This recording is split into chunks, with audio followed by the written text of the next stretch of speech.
Welcome. What I'd like to focus on in this session are the notions of organizational climate and culture.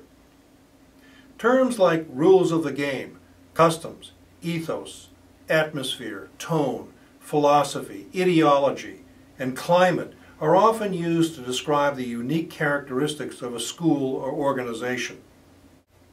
Essentially, organizational climate and culture are abstractions used to describe forces that shape our perceptions of organizations, influence how work is done, and the nature of leadership. Culture refers to solutions to internal and external problems that are passed on to new members as a correct way to perceive, think about, and solve problems. In sum, culture is the shared norms, values, and beliefs of organizational members. In other words, how we do things around here. Climate, on the other hand, refers to perceptions of individuals of the total environment of the organization that is composed of 4 dimensions, including ecology, milieu, the social system, including organizational administrative structures, and the culture, that are dynamically interactive within the organization. In other words, what things are like around here. Let's briefly review research on organizational culture.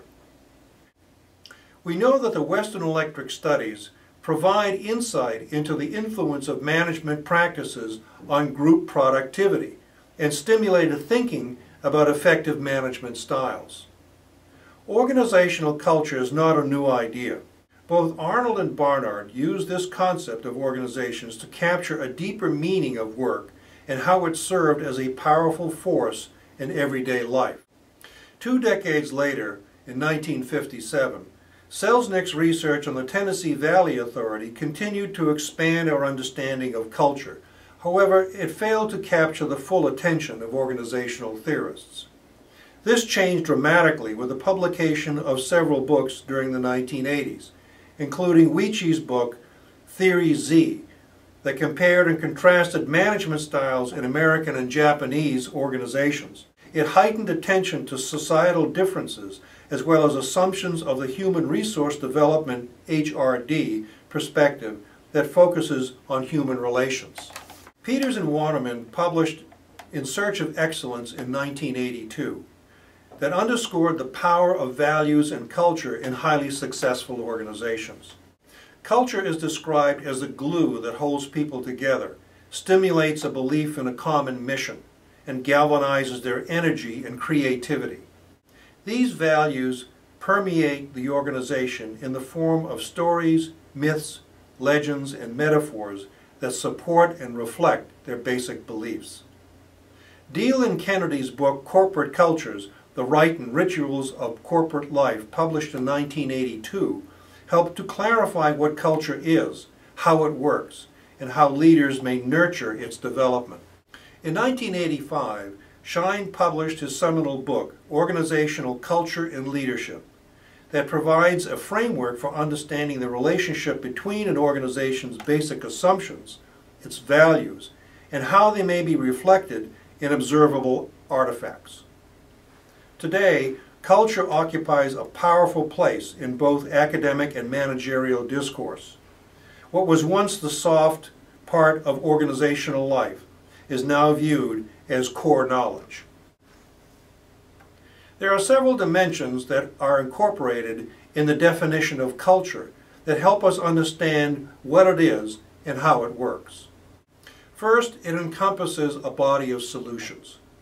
According to Schein, culture is a pattern of basic assumptions invented, discovered, or developed by a group as it learns to cope with problems of external adaptation and integration that has worked well enough to be taught to new members as the correct way to perceive, think, and feel in relation to their problems.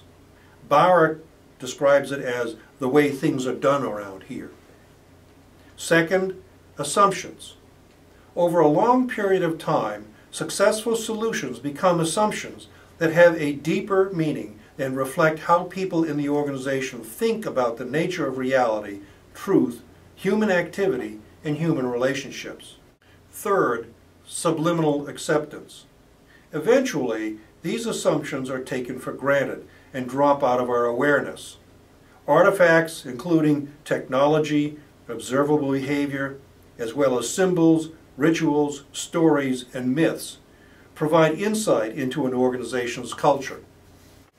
Two major themes or components pervade descriptions of organizational cultures. First, norms. Norms are unwritten rules of behavior accepted as legitimate by the group that expresses their shared beliefs about what behavior is appropriate for members in good standing. Second, assumptions. Underneath these shared norms are assumptions about what people in the organization accept as true and what is false, that are unconsciously taken for granted and are rarely talked about or contested. Let's look at the manifestations of organizational culture.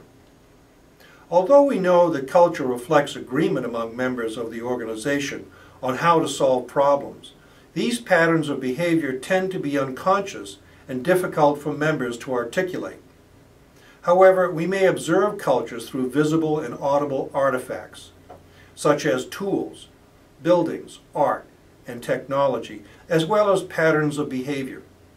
These are symbols of the culture itself. For example, mission statements, philosophies, and credos found in documents may help us understand the values and basic or unseen assumptions of an organization. Let's take a look at architecture. Modern high-rise buildings with granite, steel, and glass symbolize power. Office decor, walnut paneling, deep carpets, leather furniture symbolize wealth and power. Displays in high school entryways symbolize what's important to the school. We often see football trophies, student art, and awards. This figure depicts Shine's model of cultures that includes levels of culture, artifacts, values, and basic assumptions. An organization's culture arises over time and is shaped by intersecting and overlapping elements as depicted in the figure in the next slide. Traditions and rituals handed down as stories and myths convey the history of a particular school or district. They embody the values and beliefs of members and exert influence in establishing and maintaining behavioral norms. Creation stories about founding fathers project their greatness into the future and frame expectations for successive generations of students. Heroes and heroines are important in conveying culture as they embody what is important. They may include stories about hard-working teachers, exemplary principals, or innovative superintendents. Culture endures over generations, and each school or district is unique and is constantly in a stage of development. This provides an opportunity for leaders to influence the symbolic elements of the organization and thus influence its long-term trajectory. But cultures are enduring and resilient and thus may resist change. Consequently, leaders must be willing to take the time needed to influence members to adopt new norms, values, and beliefs. Organizations have cultures that reflect shared understandings, assumptions, and beliefs, but they also have subcultures that have their own distinct attributes. A good example of this is a school district that has a district office, high schools, middle schools, and elementary schools that may be distinctly different from each other. You may also see workplace subcultures that are distinctly different. For example, the Guidance and Counseling Office may encourage students to grow and mature in their ability to make informed decisions about their lives and value establishing trust relationships.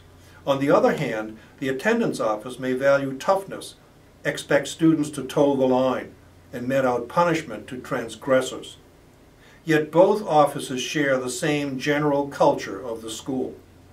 This may seem reasonable to some practitioners, but it is fundamentally incoherent to students and dysfunctional from a leadership perspective. Or you may have Theory X and Y administrators in the same school district.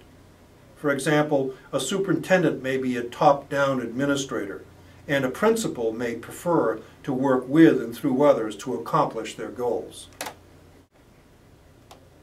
Socialization refers to the process of interaction through which an individual, usually a novice, acquires the norms, values, beliefs, and attitudes and language characteristics of his or her group.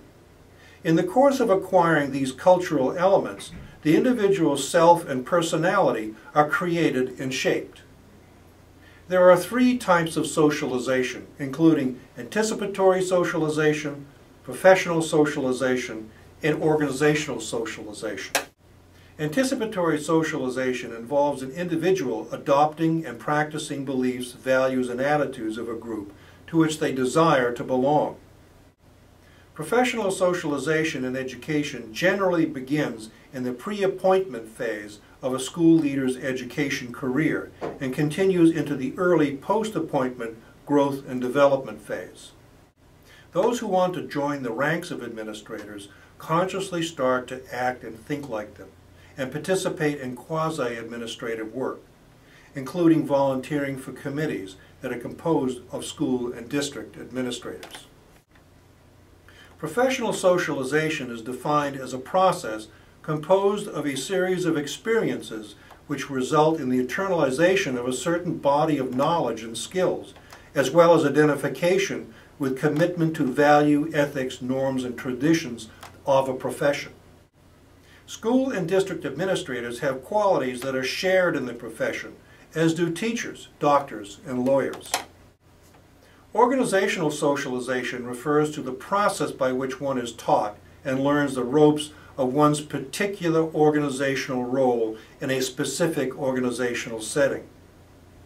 Persons entering an organization are continually socialized in formal and informal ways. A major outcome of this socialization process is that the culture of the organization is transmitted to new members. Part of the culture of the organization involves folk wisdom and operating rules of thumb that persist over time that define, for example, ways of doing administration. Let's briefly look at the relationship between culture and leadership by thinking about several controversies. First, do leaders shape cultures or vice versa? Second, do organizations with strong cultures outperform those that don't have strong cultures? Third, do cohesive cultures result from organizational success or vice versa?